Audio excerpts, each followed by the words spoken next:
immediately. On my way to the Philippines on this trip, my wife and I stopped in Hawaii to do a discipleship conference with our Every Nation churches all across the Hawaiian Islands, as well as people from the West Coast. When I got to the airport in Hawaii, I was reminded of the message for today. There's a bus system that transports people from the international terminal to the domestic terminal and from domestic to international. And you go out and these buses have a big sign and it says, Wiki, Wiki, Transport. The word wiki in the Hawaiian language means quick or fast. So wiki, wiki obviously means double fast, double quick. And so those buses, every time I'm there, it reminds me of how we want to do ministry here in Victory and across the Every Nation world. In 2001, Jimmy Wells and Larry Sanger started what has become one of the most 10 visited websites in all of the world. We know it as Wikipedia. And they got the name of Wikipedia from that bus, the one I just saw a few weeks ago, the Wiki Wiki Transport. And the idea was a quick encyclopedia. But the success of Wikipedia was somewhat of an accident. 3 years prior to Wikipedia starting, Wells and Sanger started an encyclopedia called Newpedia. It was an online free encyclopedia, and it was designed to be written, every article would be written by a credentialed expert, and could be posted on Newpedia. Well, after 3 years, they had a grand total of 24 articles, but they were expertly written, and they had been through this exhaustive process of vetting. They had another 74 in the queue waiting to be vetted somewhere along the process. In the meantime, they had started a feeder system to get ideas for articles these experts could write about, and that was called Wikipedia. But what happened is Wikipedia took off so rapidly. In the first year, there were over 20,000 articles in 18 languages. So remember, Newpedia, in 3 years, they had 24 articles. Wikipedia, in 1 year, over 20,000 articles. Today, there have been over 50 million Wikipedia articles posted by volunteer, non-experts without this exhaustive vetting process. The question for today is the church, the way we see discipleship and the way we see ministry, are we more like Newpedia or Wikipedia?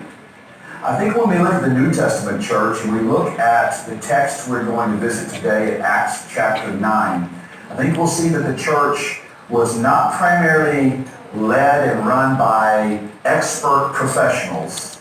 And there was not a long vetting process. It took years before people could do ministry. I think we're going to find that the New Testament church operated much more like Wikipedia than Newpedia. So let's look at this text in Acts chapter 9. We're going to read verses 20 through 25. And immediately he proclaimed Jesus in the synagogue, saying, "He is the Son of God." And all who heard him were amazed and said, "Is not this the man who made havoc in Jerusalem of all who called upon his name? And has he not come here for this purpose, to bring them bound before the chief priest?" But Saul increased all the more in strength and confounded the Jews who lived in Damascus by proving that Jesus was the Christ. When many days had passed, the Jews plotted to kill him. But their plot became known to Saul.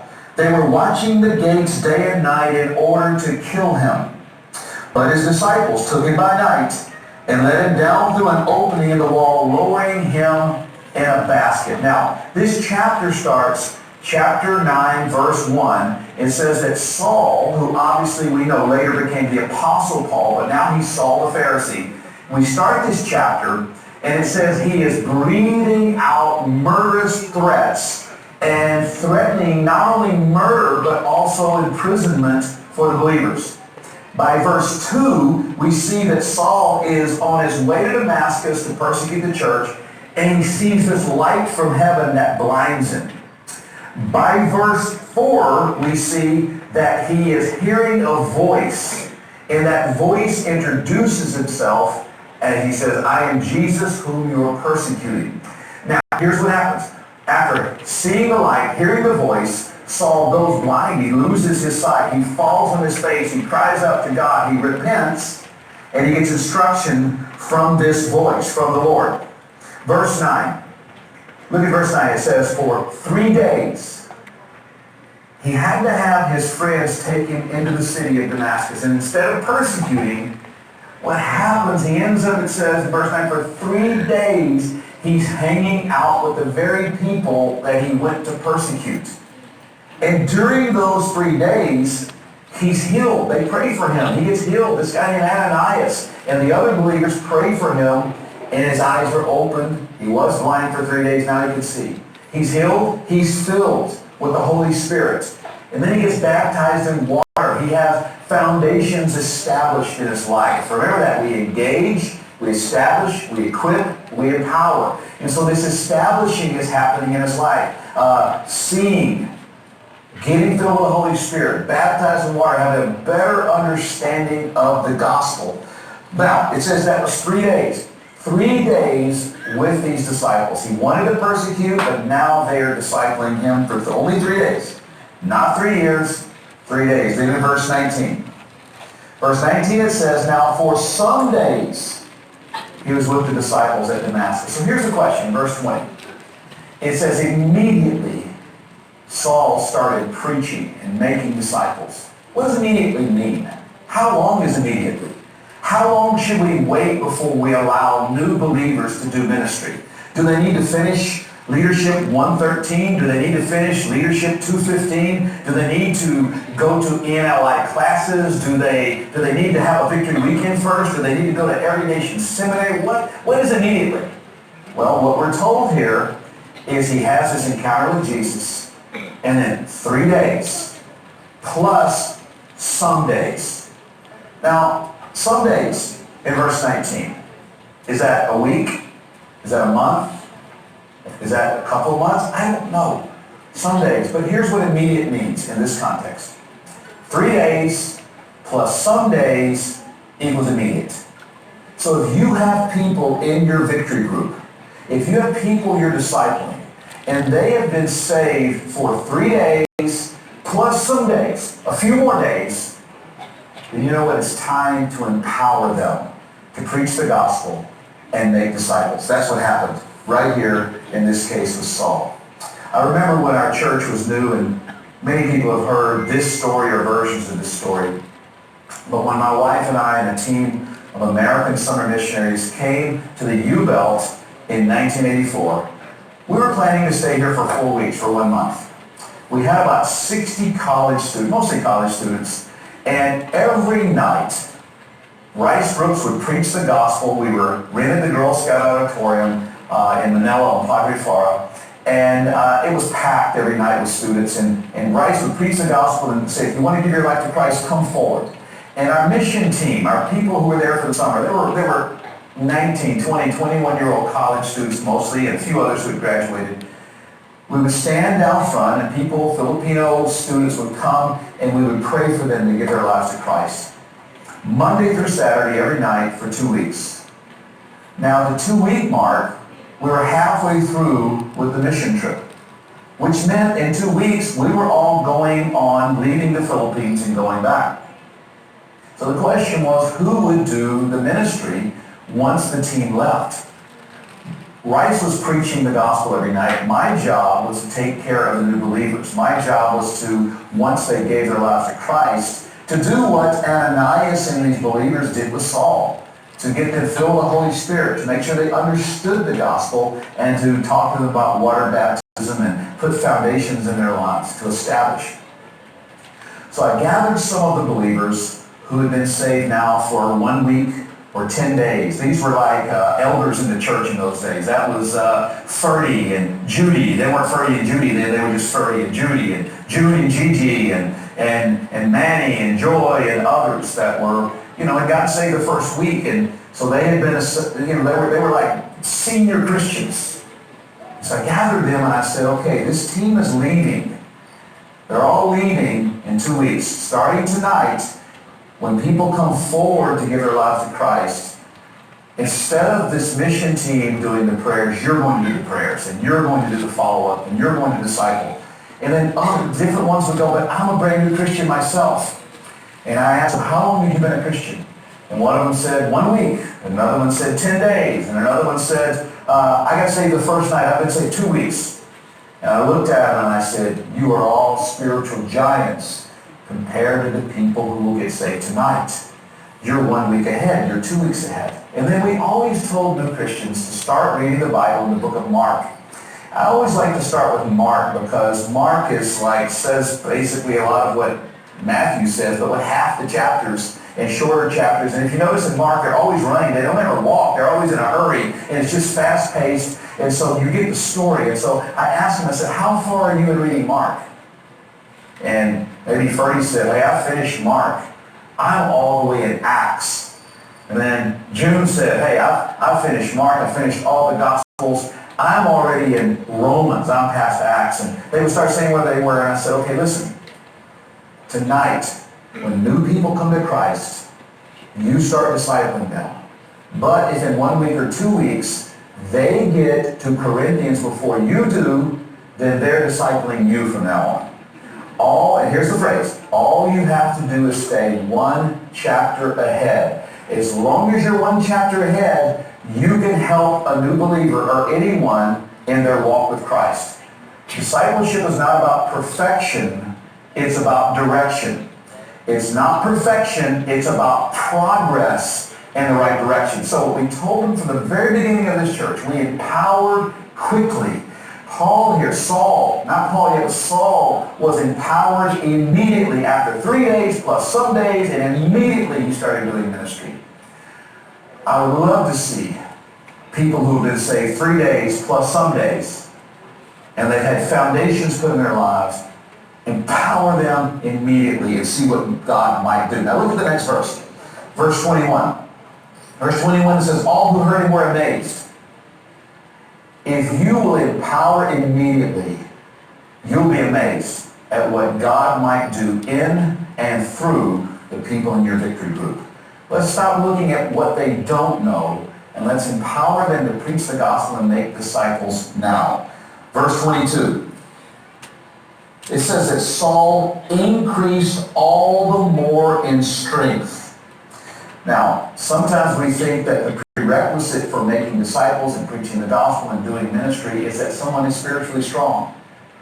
I don't think it's a prerequisite. I think spiritual strength is the result of preaching the gospel and making disciples and doing ministry. As Saul did ministry, preached the gospel, as he was empowered immediately, quickly, then the result was what it says in 22, he increased all the more in strength. If you want strong disciples, if you want people in your victory group and your discipleship group to grow in strength, it's not by spoon feeding them, but it's by empowering them to minister to others. The more we empower, the more powerful our disciples will become. The less we empower, the more dependent, the more codependent, the less spiritual maturity they will have. Let's do what happened here in Acts 9. Let's empower immediately. And look what happens in verse 23 and 24. It says that in verse 23, it says that the Jews now were plotting to kill Saul. If you go back to this idea of killing in Saul's life, in chapter 8, we find in verse 1, after the stoning of Stephen, it says that Saul approved of the killing of Stephen. We get now here to chapter 9, verse 1, and Saul is not only approving, but he's initiating this attempt to kill the believers. And so he's approved of killing believers. He's now initiated these murderous threats, but he meets Jesus and everything changes.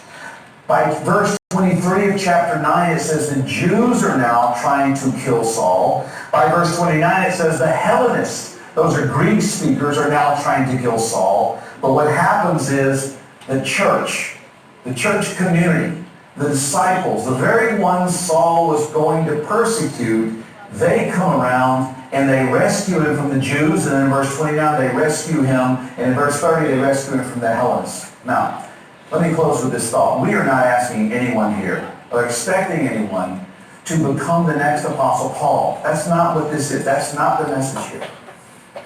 I want to give you three things we are hoping and praying and expecting.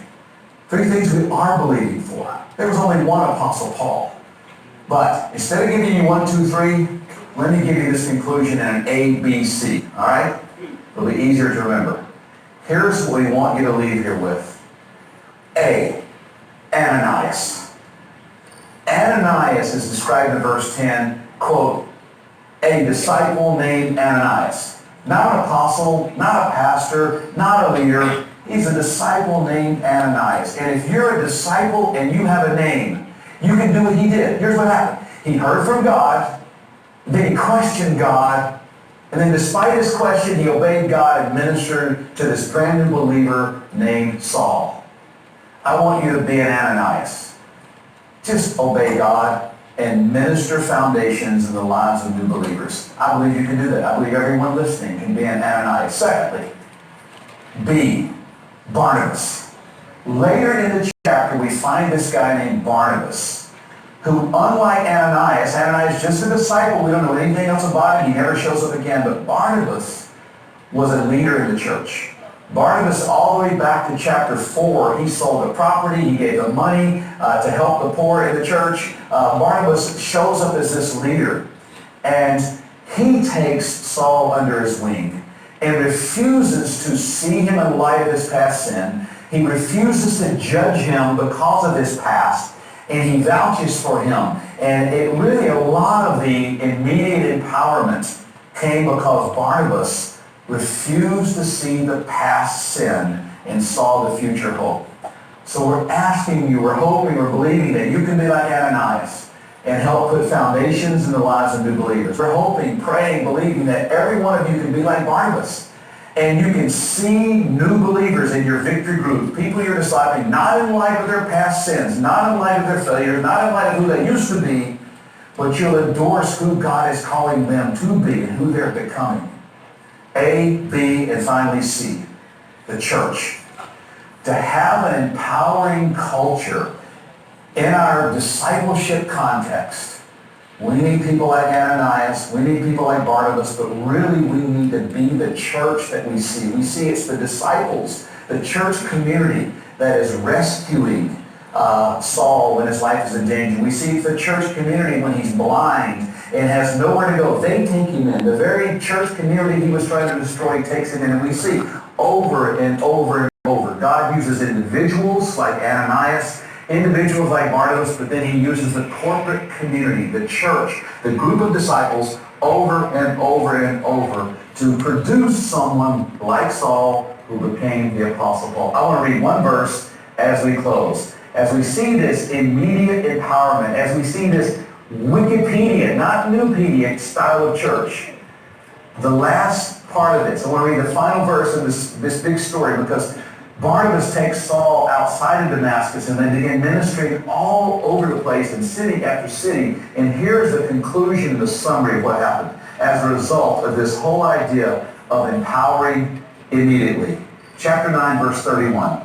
So the church throughout all Judea and Galilee and Samaria had peace and was being built up, and walking in the fear of the Lord and the comfort of the Holy Spirit, it multiplied. And it's my prayer that as we empower new and old believers to preach the gospel, to make disciples, we will see the church multiply in our local communities, in our campuses, our cities, our nation, and across the nations, in Jesus' name.